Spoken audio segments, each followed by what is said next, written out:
the birth of Abraham. Terah married Imtaliah, the daughter of Kenabu, and the offspring of their union was Abraham. His birth had been read in the stars by Nimrod, but this impious king was a cunning astrologer, and it was manifest to him that a man would be born in his day who would rise up against him and triumphantly give the lie to his religion. In his terror at the fate foretold him in the stars, he sent for his princes and governors and asked them to advise him in the matter. They answered and said, "Our unanimous advice is that thou shouldest build a great house, station a guard at the entrance thereof, and make known in the whole of thy realm that all pregnant women shall repair thither together with their midwives, who are to remain with them when they are delivered. When the days of a woman to be delivered are fulfilled, and the child is born, it shall be the duty of the midwife to kill it, if it be a boy. But if the child be a girl, it shall be kept alive, and the mother shall receive gifts and costly garments, and a herald shall proclaim, Thus is done unto the woman who bears a daughter." The king was pleased with this counsel, and he had a proclamation published throughout his whole kingdom, summoning all the architects to build a great house for him, 60 ells high and 80 wide. After it was completed, he issued a second proclamation, summoning all pregnant women thither, and there they were to remain until their confinement. Officers were appointed to take the women to the house, and guards were stationed in it and about it to prevent the women from escaping thence. He furthermore sent midwives to the house and commanded them to slay the men children at their mother's breasts. But if a woman bore a girl, she was to be arrayed in visos, silk, and embroidered garments, and led forth from the house of detention amid great honors. No less than 70,000 children were slaughtered thus. Then the angels appeared before Yahuwah and spoke, "Seest thou not what he doeth, yon sinner and blasphemer, Nimrod, son of Kenar, who slays so many innocent babies that have done no harm?" Yahuwah answered and said, "You holy angels, I know it and I see it, for I neither slumber nor sleep. I behold and I know the secret things and the things that are revealed, and ye shall witness what I will do unto this sinner and blasphemer, for I will turn my hand against him to chastise him." It was about this time that Terah espoused the mother of Abraham, and she was with child. When her body grew large at the end of 3 months of pregnancy, and her countenance became pale, Terah said unto her, "What ails thee, my wife, that thy countenance is so pale and thy body so swollen?" She answered and said, "Every year I suffer with this malady." But Terah would not be put off thus. He insisted, "Show me thy body. It seems to me thou art big with child. If that be so, it behooves us not to violate the command of our god Nimrod." When he passed his hand over her body, there happened a miracle. The child rose until it lay beneath her breast, and Terah could feel nothing with his hands. He said to his wife, "Thou didst speak truly," and naught became visible until the day of her delivery. When her time approached, she left the city in great terror and wandered toward the desert, walking along the edge of a valley until she happened across a cave. She entered this refuge, and on the next day She was seized with throes as she gave birth to a son. The whole cave was filled with the light of the child's countenance, as with the splendor of the sun. And the mother rejoiced exceedingly. The baby she bore was our father, Abraham. His mother lamented and said to her son, Alas, that I bore thee at a time when Nimrod is king. For thy sake 70,000 men, children were slaughtered. And I am seized with terror on account of thee, that he hear of thy existence and slay thee. Better thou shouldest perish here in this cave, than my eye should behold thee dead at my breast. She took the garment in which she was clothed, and wrapped it about the boy. Then she abandoned him in the cave, saying, May Yahuwah be with you. May he not fail you nor forsake you.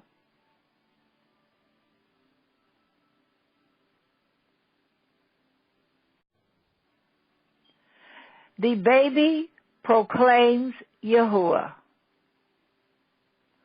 Thus Abraham was deserted in the cave without a nurse, and he began to wail. God sent Gabriel down to give him milk to drink, and the angel made it to flow from the little finger of the baby's right hand. And he sucked at it until he was 10 days old. Then he arose and walked about, and he left the cave and went along the edge of the valley. When the sun sank and the stars came forth, he said, These are the gods. But the dawn came, and the stars could be seen no longer. And then he said, I will not pay worship to these, for they are no gods. Thereupon the sun came forth, and he spoke, This is my God, him will I extol. But again the sun set, and he said, He is no God. And beholding the moon, he called her his God, to whom he would pay divine homage. Then the moon was obscured, and he cried out, This too is no God. There is one who sets them all in motion. He was still communing with himself when the angel Gabriel approached him and met him with a greeting, Peace be with thee. And Abraham returned, With thee be peace, and asked, Who art thou? And Gabriel answered and said, I am the angel Gabriel, the messenger of God. And he led Abraham to a spring of water nearby. And Abraham washed his face and his hands and feet. And he prayed to God, bowing down and prostrating himself. Meantime, the mother of Abraham thought of him in sorrow and tears. And she went forth from the city to seek him in the cave in which she had abandoned him. Not finding her son, she wept bitterly and said, Woe unto me, that I bore thee, but to become a prey of wild beasts, the bears and the lions and the wolves. She went to the edge of the valley, and there she found her son. But she did not recognize him, for he had grown very large. She addressed the lad, Peace be with thee, and he returned, With thee be peace, and he continued. Unto what purpose didst thou come to the desert? She replied. I went forth from the city to seek my son. Abraham questioned further, Who brought thy son hither? And the mother replied thereto, I had become pregnant from my husband Terah, and when the days of my delivery were fulfilled, I was in anxiety about my son in my womb, lest our king come, the son of Canaan, and slay him as he had slain the 70,000 other men children. Scarcely had I reached the cave in this valley when the throes of travailing seized me, and I bore a son, whom I left behind in the cave, and I went home again. Now am I come to seek him, but I find him not. Abraham then spoke, As to this child thou tellest of, how old was it? The mother, It was about 20 days old. Abraham, Is there a woman in the world who would forsake her newborn son in the desert and come to seek him after 20 days? The mother, Peradventure God will show himself a merciful God. Abraham, I am the son whom thou hast come to seek in this valley. The mother, My son, how thou art grown, but 20 days old, and thou canst already walk and talk with thy mouth?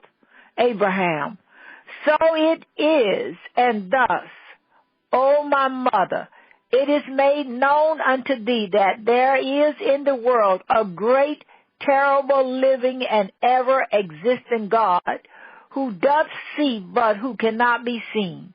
He is in the heavens above, and the whole earth is full of his glory. The mother, My son, is there a God beside Nimrod? Abraham, Yes, mother, the God of the heavens and the God of the earth. He is also the God of Nimrod, son of Canaan. Go, therefore, and carry this message unto Nimrod. The mother of Abraham returned to the city and told her husband Terah how she had found their son. Terah, who was a prince and a magnate in the house of the king, betook himself to the royal palace and cast himself down before the king upon his face. It was a rule that one who prostrated himself before the king was not permitted to lift up his head until the king bade him lift it up. Nimrod gave permission to Terah to rise and state his request. Thereupon Terah related all that had happened with his wife and his son.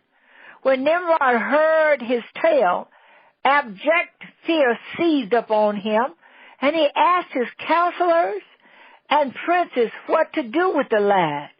They answered and said, Our king and our God, wherefore art thou in fear by reason of a little child? There are myriads upon myriads of princes in thy realm, rulers of thousands, rulers of hundreds, rulers of fifties, and rulers of tens, and overseers without number. Let the pettiest of the princes go and fetch the boy and put him in prison. But the king interposed, Have ye ever seen a baby of 20 days walking with his feet, speaking with his mouth, and proclaiming with his tongue that there is a God in heaven, who is one and none beside him, who sees and is not seen? All the assembled princes were horror-struck at these words. At this time Satan in human form appeared, clad in black silk garb, and he cast himself down before the king. Nimrod said, Raise thy head and state thy request. Satan asked the king, Why art thou terrified, and why are ye all in fear on account of a little lad? I will counsel thee what thou shalt do. Open thy arsenal and give weapons unto all the princes, chiefs, and governors, and unto all the warriors, and send them to fetch him unto thy service and to be under thy dominion. This advice given by Satan the king accepted and followed. He sent a great armed host to bring Abraham to him. When the boy saw the army approach him, he was sore afraid. And amid tears he implored God for help. In answer to his prayer, God sent the angel Gabriel to him, and he said, Be not afraid and disquieted, for God is with thee. He will rescue thee out of the hands of all thine adversaries. God commanded Gabriel to put thick, dark clouds between Abraham and his assailants. Dismayed by the heavy clouds, they fled, returning to Nimrod, their king, and they said to him, Let us depart and leave this realm. And the king gave money unto all his princes and his servants, and together with the king they departed and journeyed to Babylon.